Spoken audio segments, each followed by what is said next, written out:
Asia cup বাছাইয়ে মঙ্গলবার বাংলাদেশের মহাপরীক্ষা। হামজার অভিষেক ম্যাচে প্রতিপক্ষ ইন্ডিয়া। ম্যাচ ভেন্যু নিয়ে বাংলাদেশের সাথে ব্যাপক নাটকীয়তা। লুকোচুরির পর মিলল জওহরলাল নেহরুর স্টেডিয়ামের দেখা। 24 ঘন্টার নিবিড় পর্যবেক্ষণে রয়েছেন তামিম ইকবাল খান। 15-20 মিনিট পর ফিরেছে দেশসেরা ওপেনারের জ্ঞান। বুকে গ্যাস্ট্রিকের ব্যথা ভেবে ভুল করেছিলেন, তারপরে জীবন মরণ শঙ্কায়। হেলিকপ্টার হাজির হলেও তাতে চড়তে পারেননি। সাভারের কেপিজে স্পেশালাইজড হাসপাতালে প্রায় 15-20 মিনিট জমে মানুষের টানাটানির পর সাড়া দেয় তামিম ইকবালের হার্ট। ডাক্তার বলছেন শঙ্কা পুরোপুরি কাটেনি, তবে তামিমের জ্ঞান ফিরেছে। কথা বলেছেন পরিবারের সাথে। তামিমকে ঘিরে ঘোর কালো আশঙ্কায় ভরা দিনের বিস্তারিত থাকছে রিপোর্টে। সোমবার সকালেও কে জানতো সাভারের এই কেপিজে হাসপাতাল কয়েক মুহূর্ত পর হয়ে উঠবে দেশের আলোচনার কেন্দ্র। সাধারণ মানুষ আর গণমাধ্যম কর্মীদের পাশাপাশি এসে হাজির হবে মুশফিক রিয়াদের মতো সুপারস্টার। কে জানতো ঢাকা প্রিমিয়ার লিগের ঢাক ঢোলের মাঝে প্রায় মিনিট 20 মতো থেমে যাবে তামিমের হৃদযন্ত্র।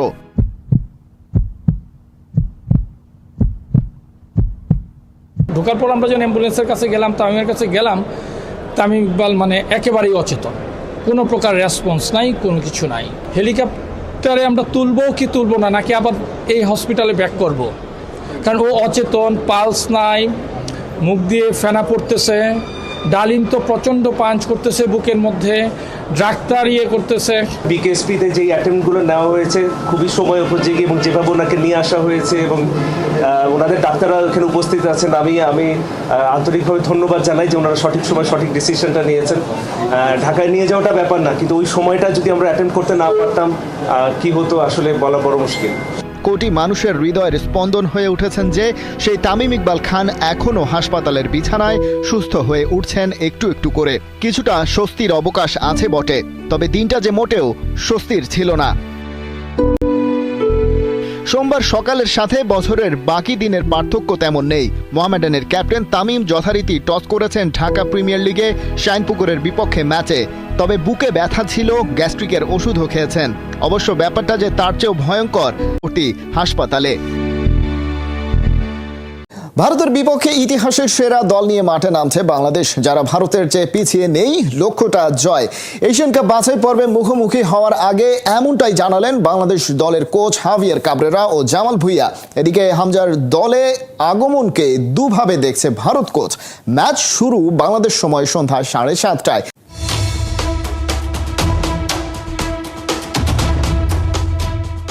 ঘড়ির কাঁটায় আর মাত্র কয়েক ঘন্টার অপেক্ষা।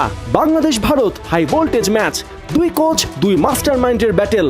মঞ্চে দুই দলের ভাবটা গলায় গলায়, কিন্তু জামাল ঝিঙ্গানদের লড়াইটা হবে শিয়ানে শিয়ানে, যেখানে সম্পর্কের নাম থাকতে পারে কিন্তু ফুটবল মাঠে কোনো ছাড় নাই। আপনি যখন আপনি বড় ভাইয়ের সাথে খেলেন, আপনি সব সময় দিতে চান না।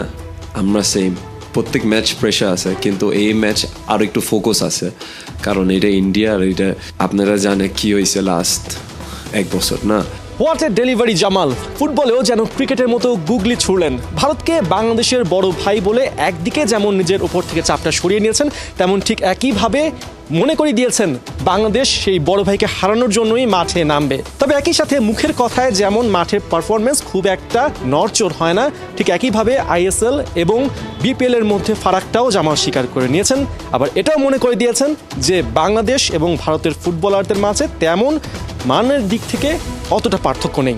Still think ISL is better than the BPL, but quality wise between the local Bangladeshis and the Indians, I don't think there's a big gap.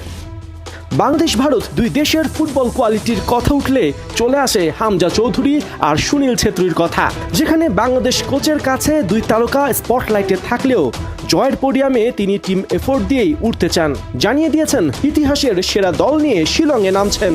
I think it's even more exciting having Hamza and having Sunil back. No, it's gonna be a really competitive match, but it's not going to be only about them. Definitely, we know that since 2003 we haven't been able to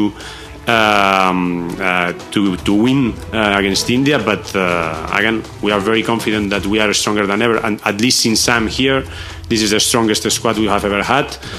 and not only performance-wise, but also mentally we feel very strong. 3 দিনের লুকোচুরি match venue নিয়ে বাংলাদেশের সাথে ব্যাপক নাটকীয়তা। অবশেষে দেখা মিলল সেই জওহরলাল নেহেরু স্টেডিয়ামের, যে মাঠে এক্স ফ্যাক্টর হিসেবে আছে এক বিশেষ ঘাস, নাম তার রাই। শীতকালীন অঞ্চলের জন্য বিশেষ এই ঘাস সম্প্রতি স্টেডিয়ামের সংস্কারের সময় লাগানো হয়েছে। মাঠে নামার আগে এই ঘাস নিয়ে কেন ভাবার অবকাশ আছে তা শিলং থেকে জানাচ্ছেন সহকর্মী। শিলংয়ের জওহরলাল নেহেরু স্টেডিয়াম অবশেষে দেখা মিলল বাংলাদেশ ভারতের মধ্যকার ম্যাচ ভেন্যুর, যে ভেন্যুর জন্য বাংলাদেশ দল শিলংয়ে আসার পর থেকে চরকির মতো ঘুরছে এখানে প্র্যাকটিস করার জন্য। কিন্তু শেষ পর্যন্ত বাংলাদেশ দলের আগে বাংলাদেশের গণমাধ্যম এই মাঠের দেখা পেয়ে গেছে।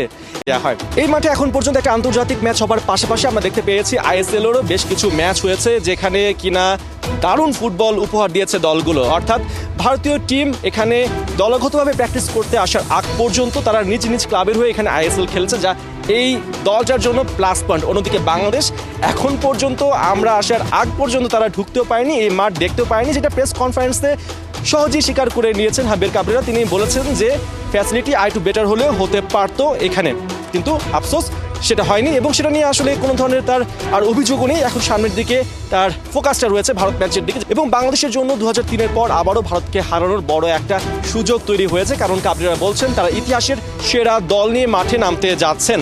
এবং সেক্ষেত্রে জামাল ভুঁইয়া তিনিও আবার বলে দিয়েছেন ভারত এবং বাংলাদেশের যারা লোকাল প্লেয়ার রয়েছেন তাদের মধ্যে গুণগত কোনো পার্থক্য নেই। এখন দেখার বিষয় বাংলাদেশ দল এই মাঠে মাত্র 1 ঘন্টার জন্য প্র্যাকটিস করে কতটা প্রস্তুতি নিতে পারে এবং কতটা স্ট্রংলি চ্যালেঞ্জ জানাতে পারে। সুনীল ছেত্রীকে ফেরানোটাই বুঝিয়ে দেয় ভারত দুর্বল দল। হামজা চৌধুরীর স্পিড কাউন্টার অ্যাটাক থেকে বাংলাদেশকে ভালো সুযোগ এনে দেবে মনে করেন বাফুফের সাবেক প্রেসিডেন্ট কাজী সালাউদ্দিন। অতীত পরিসংখ্যান বলে ভারতের সঙ্গে শেষ মুহূর্তের গোলে কপাল পড়ে বাংলার, তাই খেলাযোগের মাধ্যমে জামাল তপুদের মাঠে থাকতে বললেন সদা জাগ্রত। হামজার কোয়ালিটি যেটা হামজা অ্যাডাপ্ট করে নিবে, আমার প্লেয়ারদেরকে অ্যাডাপ্ট করতে হবে না। হামজার কাছে কোয়ালিটি আছে, ও তোমার আপনার সাথে অ্যাডাপ্ট করার, বিকজ ও তো এই লেভেলের, ওকে নামতে হবে, ও উঠানামার মধ্যে ওই অ্যাডজাস্ট করবে। আমাদের প্লেয়ারের কাছে ওই অতটা ক্যালিবার থাকবে না, বাট ওর কাছে আছে। কাজী সালাউদ্দিন বাফুফের প্রেসিডেন্ট পদ থেকে দায়িত্ব ছাড়ার পর এই প্রথম দেশের বাইরে খেলতে গেল জামাল ভুঁইয়ারা। তুমি যদি 89 মিনিট টপ খেলো, 1 মিনিটে গোল খাও দুটা, ইউ আর ফিনিশড। সো এইবার বাংলাদেশের এই লাস্ট 4 বছর ধরে যে ট্রেনিং করছে এবং আসছে with Hamza, they should win. আমি মনে করি তাদের জিতানো উচিত এবং সময় আসছে বাংলাদেশের জিতার। হামজার যে পেস, গতি, সেটার সাথে আমরা ইউরোপিয়ান ফুটবলার অনেকে পেয়ে উঠতে দেখি না। সালা, সাদিও মানে বড় বড় যে ফুটবলাররা খেলেছে তার অপোনেন্টে, সেক্ষেত্রে এইটা কি বাংলাদেশের খুব প্লাস পয়েন্ট হয়ে দাঁড়াবে কিনা? স্পেসিফিকলি না ভেঙে টোটাল পিকচারটা নেন, Hamza Chowdhury is a positive. এখন ডিপেন্ড করবে আমার প্লেয়াররা কীভাবে এটাকে, আমার কোচ প্লেয়ার কীভাবে এটাকে ম্যানিপুলেট করে তরকারির মধ্যে নিয়ে আসতে পারে। So it will depend that, but হামজার উপরে কোনো কোশ্চেন নাই, ইজ এ গুড প্লেয়ার।